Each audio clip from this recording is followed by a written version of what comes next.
Hello everyone,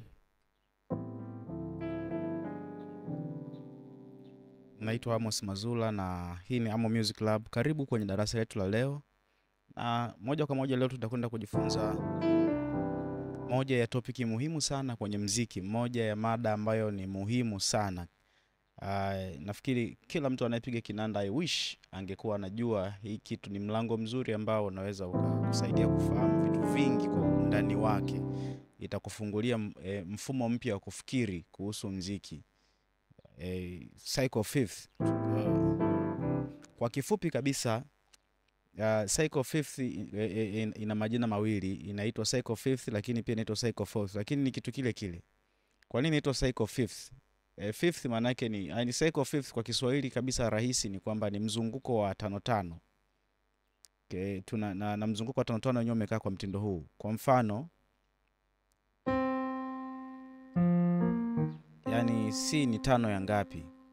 C ni tano ya F. 1 2 3 4 5. C ni tano ya F. Tunasema tunatengeneza mzunguko wa tano tano. Sasa tukisema tunautengeneza kutokea kwenye C, maana yake C itakuwa ni tano ya F. F ni tano ya B flat. 1 2 3 4 5. Kwa hiyo F ni tano ya B flat. Na B flat yenyewe ni tano ya E flat. 1 2 3 4 5. Alafu E flat yenyewe ni tano ya A flat. 1 2 3 4 5. Ni tano ya A flat. Lakini A flat yenyewe ni tano ya C sharp.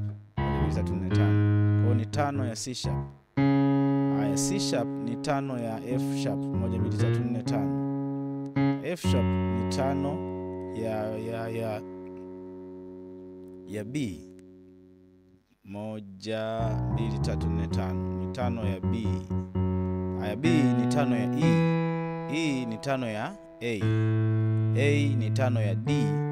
D ni tano ya G. Na G ni tano ya C. Unarudi pale pale mwanzo tulipoanzia. Kwa hiyo utapata kwa kifupi Psycho Fifth na aka sound aka.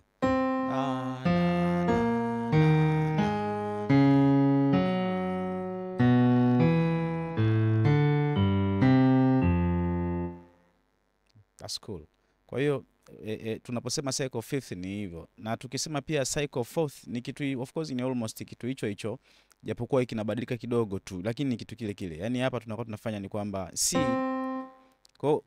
C nne yake ni ngapi? 1 2 3 4. Utakuta nne yake ni F. Na F nne yake ni B flat. B flat nne yake ni E flat. E flat ukiitafuta nne yake utakuta ni A flat. A flat nne ya A flat ni C sharp. Nne ya C sharp ni F sharp. Na nne ya F sharp ni B. Nne nne ya B ni E. Na nne ya E ni A. Na nne ya A ni D. Na nne ya D ni G. Na nne ya G ni C. Unakuwa unarudi kwenye kitu kile kile. Kwa unakuwa na E na nne yake.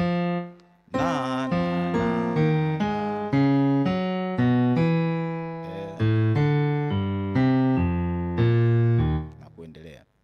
So foundational theory ya Psycho Fifth imekaa hivyo, au Psycho Fourth iko hivyo. So kutokea kwenye hii foundational theory, kitu ninachotaka kwenda kukufundisha direct moja kwa moja, ninataka nikufundishe kitu hiki hapa. Nafikiri sio kitu kigeni kwa wanaosikiliza sana muziki, utakuta hiki kitu ukisikia sana.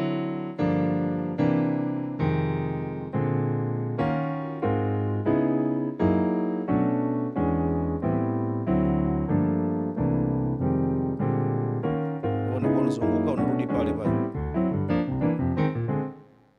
So ni applicable kwenye vitu vingi sana hii movement. Sasa ndio kitu ninachokwenda kukufundisha kwenye darasa hili la leo. Kutokea kwenye concept ya Psycho Fifth ndo tumepata hiki kitu. Of course ziko concept nyingi, kuna vitu vingi sana ambavyo Psycho Fifth tuseme ni uwanja mpana ambao ukisema uanze kuufuatilia unaweza ukatumia years, miaka unafuatilia Psycho Fifth tu, unafuatilia hiyo Psycho Fifth. So Psycho Fifth nataka kukufundisha ina codes za aina mbili. Ina codes ambazo zinaitwa minor ninth.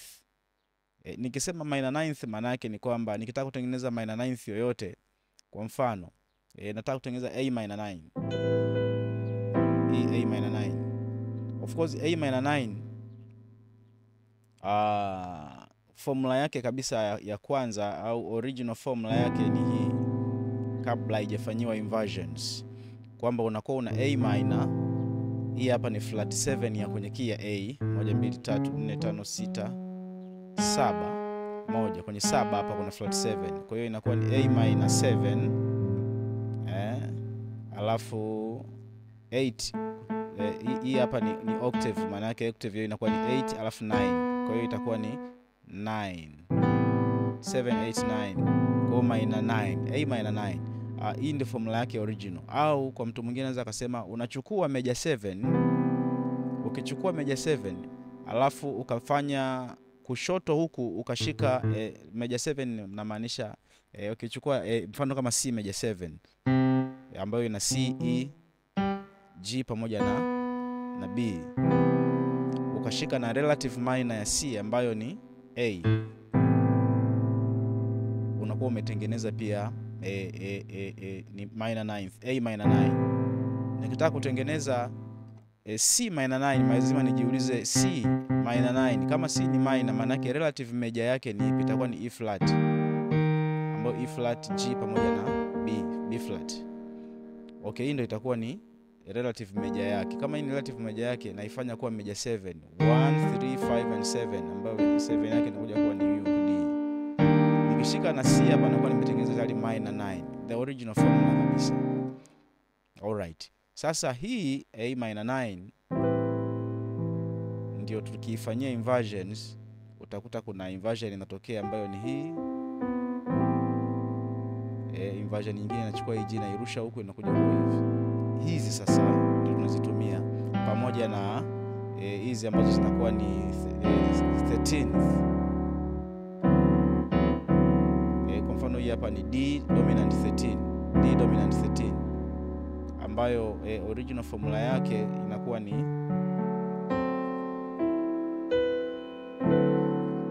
naweza nikashika hivi, dominant 7 ni D,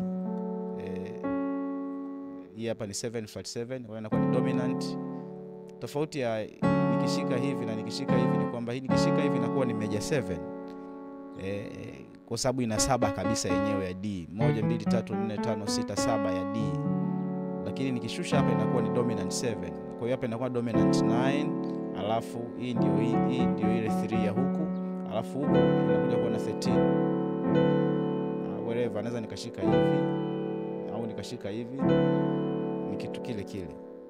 Kwa hiyo inakuwa ni D dominant 13, ambayo hiyo inakuwa ni 13. Hapa ni 10 11 12 13, ambayo hii sasa tukifanyia inversions unakuja kupata kitu cha namna hii. Kwa hiyo inatengenezwa na kodi za aina mbili ambazo ni minor 9 pamoja na dominant 13. So kutokea hapa sasa tunaanza kuitengeneza formula nyingine au shortcut nyingine ya kutengeneza minor 9 ni kwamba unachukua A minor. Kwa mfano tunatengeneza A minor 9, A minor. Hii A minor ninarusha hiki kidole cha hapa, hii note, sababu hapa nina A na E, nina A C na E. Ninarusha hiki kidole a whole step, alafu ninaongeza kidole hapa kwenye hii note ambayo kwenye hii note hapa katika kwenye B hapa. Kwa tayari naona nimetengeneza minor 9, the simplest formula. Alafu nikitaka kutengeneza F sharp minor 9, maana yake ni F sharp minor. Narusha hiki kidole, narusha hii note hapa whole step, ambapo hapa tayari inakuwa nina E, nina A pamoja na C sharp.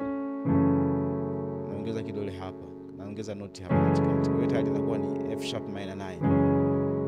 So hii cycle fifth kwa hiyo inakuwa inaanzia hapa. Sasa hapa maana yake ndo tunarudi kwenye ile foundational theory yetu. Kama hii ni A minor, maana yake yenyewe ni 5 ya ngapi au 4 yake ni iko wapi? Utakuja kugundua yenyewe ni 5 ya D. Kwa hiyo ninapotoka hapa ninaenda, kwa hiyo nitazingatia hiki kitu. hiyo itakuwa ni A D G C F B flat B. Hiyo ni baseline.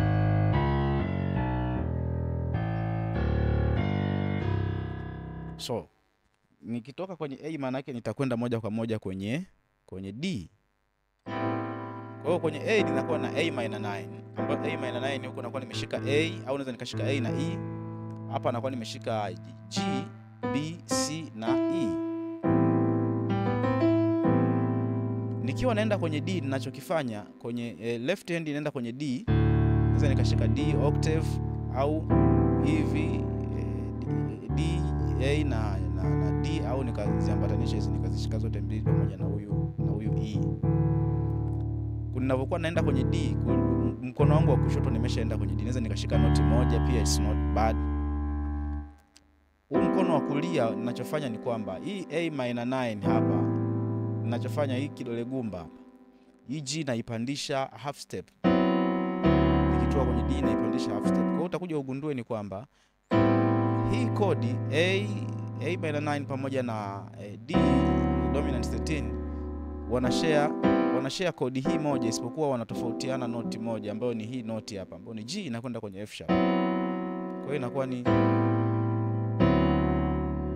nakuja hapa tena natengeneza G minor 9.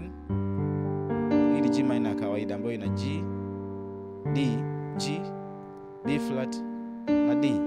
Narusha whole step, naongeza noti hapa G minor 9 kwenda kwenye C dominant 13, kwamba hii ni tano ya C.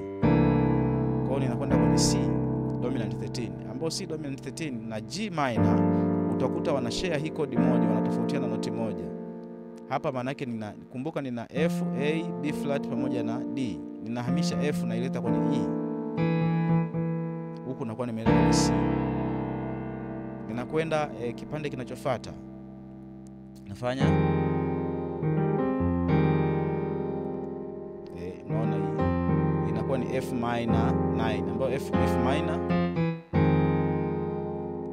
ninarusha hii whole step. F minor ya kawaida kabisa ambayo ina F, A flat pamoja na C, na ileta hii F whole step hapa, inakuja kuwa hivi, alafu ninaongeza kidole hapa. Kwa hiyo ninakuwa nina E flat, nina G, nina A flat pamoja na C over F.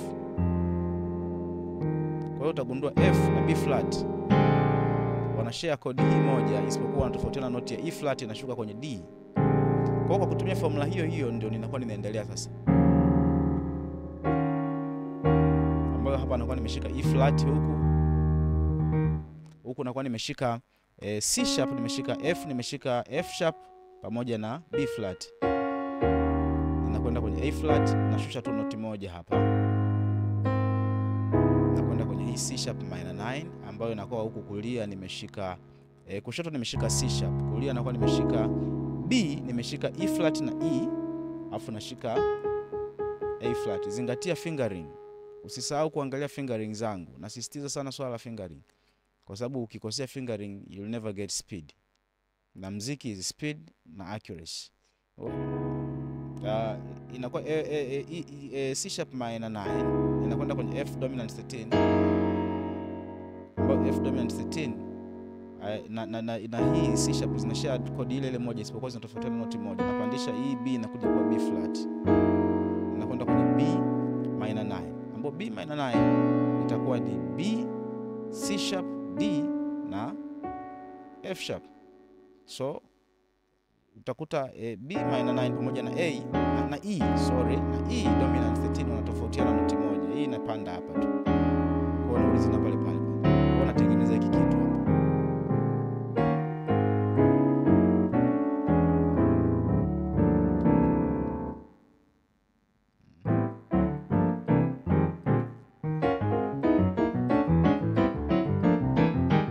So kinachobakia ni kuipractice. Sasa